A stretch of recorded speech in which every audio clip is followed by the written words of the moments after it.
actually going for the end. Can TSM get back in time? I don't think they realize what's happening. I cannot believe it. This could be it. One. Nexus falls. And Nori in the pit is healing up quite a bit. That's another kill. Phoenix 1 just gets her double kill. 3 people are dead. Bjergsen is zoned away. Hanser is dead. 4 members of TSM are gone. After we won, we realized these guys are mortals, you know? We can actually beat them. Biofrost is stalling out. The Nexus turret goes down. The Nexus is falling. Phoenix 1 has done it. They have defeated TSM.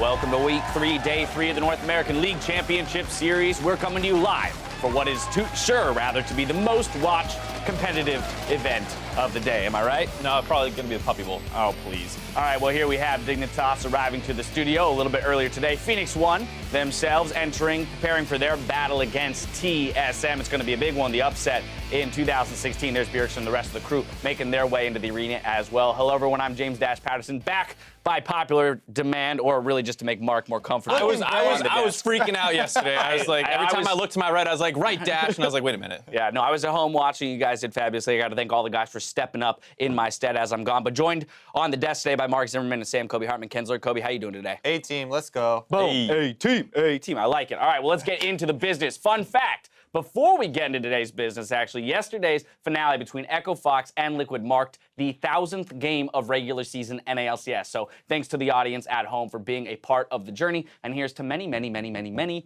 many more games. One can only hope. We've got some of those for you today. And as we get into it all, let's review how the teams are ranked. At 5-0, Cloud9 continues to hold on to first place. Then in second, we have Phoenix 1, FlyQuest, and TSM. Behind the middle of the pack teams are Dignitas, CLG tied in 8th, with Envy ending their week in 10th. Now, some of those ties are sure to snap with our matches scheduled today. First off, on NALCS 1, we'll see who drops out of second as Phoenix 1 goes against TSM. Then FlyQuest hopes to keep up with the winner of that match by defeating Immortals. Over on NALCS 2, Team Dignitas and CLG hope to leave the other behind at the bottom of the standings, after which Cloud9 takes on Echo Fox. Now, during those games, make sure you tweet at LOL Esports any questions from the weekend, and myself, Kobe, or Zyrene might be able to answer them later on NALCS tonight. But gentlemen, going into this weekend, we expected to see some changes with the patch coming through. Teams also managed to sneak in a few surprises as well. Right. I mean, coming into the week was all about lethality and the popular picks that we were going to see with it.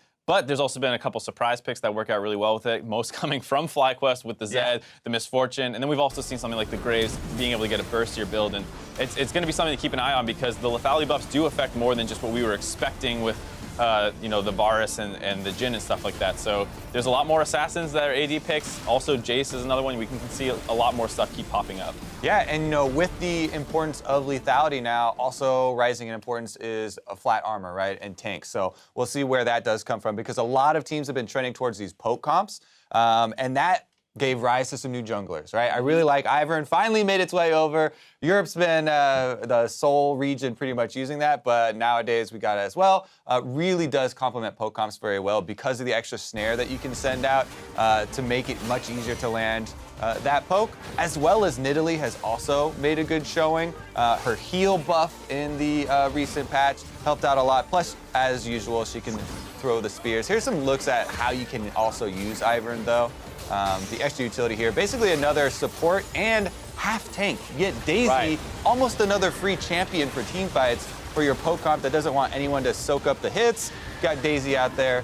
It doesn't matter that it's AI and not an actual another player because you're just taking a bunch of beatings. You just need to throw something out there to absorb skill shots and stuff like that. And right now, the jungle pool doesn't have many tanks. You basically have Rek'Sai as like the primary one, and Ivern being able to be another option that can bring a lot of utility and a little bit of beef is really nice. It was very interesting to see Nidalee pop up, though, by a couple different players, including Moon himself yesterday, just as the old school kind of poke jungler. Yeah. Everyone got a little scared as soon as we see Nidalee come back to competitive. Like, please, not again. I don't ever want that champion back in my solo queue games. It's annoying as heck, but it is a nice counter to Ivern as the primary kind of poke jungler that has shown up. Jat, the resident Ivern expert as well, pointing out some mechanics like the ganks there, showing up with your shield first. The mechanics of walking then at him? the Q. You walk at him first, then you throw your Q. Too many players try and do it in the opposite direction. Now, while Cloud9 still hold the first place spot, we've got a battle for second with 3 different teams coming up. Obviously, Phoenix won TSM, first match of the day. They're 2 of our 3 teams. And I think it is a really interesting matchup because when you look just at the performance of their players, Bjerg and Ryu are actually really close just in terms of stats. Oh, yeah. And even game impact. Like, Ryu has had some monster team fights and plays. And then the rest of the team kind of gets a little imbalanced where you can say TSM has an advantage on the top side with Hanser, and in the bot lane, P1 probably has it with Arrow. Yeah, Arrow has been super impressive to me. In a world where AD carries right now haven't really been shining through a lot, and accuracy has been basically the best measure, for success for AD carries, right? And he's actually been one of the most. Plus, dealing out having a large uptime basically on AD carries is more difficult now that, yeah, you're bringing the utility. But he's also able to thread in so many auto attacks between all the skill shots that he's landing. Now, following yesterday's win, though, for TSM, the two games that they won in pretty dominant fashion. How would Phoenix 1 be feeling coming into that? A TSM that's on the rise and improving week over week. Well, I mean, P1's in the same boat. So both these guys have been winning a ton. P1, I think, was like 6-0 in their last games or something like that. Right, 3 2-0s in a row. Yeah, so they have they're also on this massive upward trajectory as well. And one of them is going to unfortunately have to drop off here. Yeah, I mean, this is definitely the match that almost all people, plus all the teams, are really looking forward to see because it does kind of shake out the top of the standings. Now, of course, we talked about how there are 3 teams in this discussion, FlyQuest being the 3rd. They'll, of course, be playing for a victory to tie up whoever wins in this matchup. How are we feeling about this roster and that kind of race for second place? I'm definitely a big fan of the FlyQuest strategy right now,